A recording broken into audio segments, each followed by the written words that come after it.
You're a politician. Here he comes!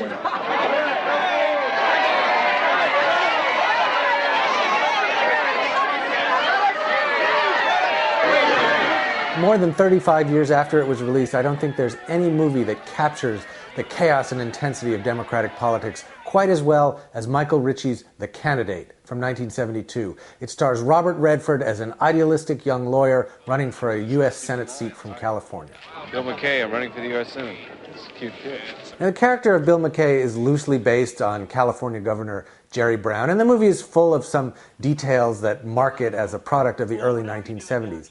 But what's remarkable about The Candidate is how much it seems to predict about subsequent developments in American political culture. For one thing, it's a movie that reflects a nascent obsession with the ins and outs of the political process.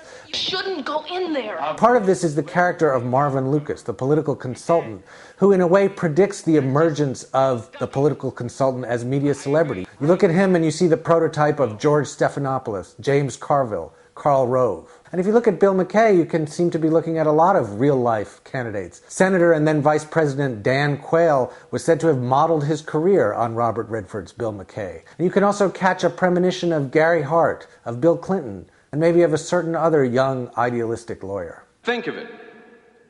The biggest, the richest, the most powerful country cannot keep its full job force working. The Candidate's a lot of fun, smart, maybe a little bit cynical. I say to you, can't any longer. Oh no, can't any longer play off black against old, young against poor. This country cannot house its houseless, feed its foodless.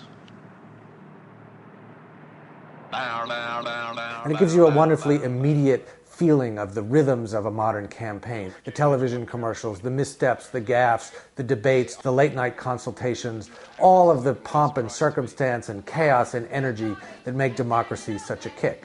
The voters are shouting, McKay is the best! But at the end, when all of that's over and the votes have been counted, we're still all left asking a very basic, very serious question.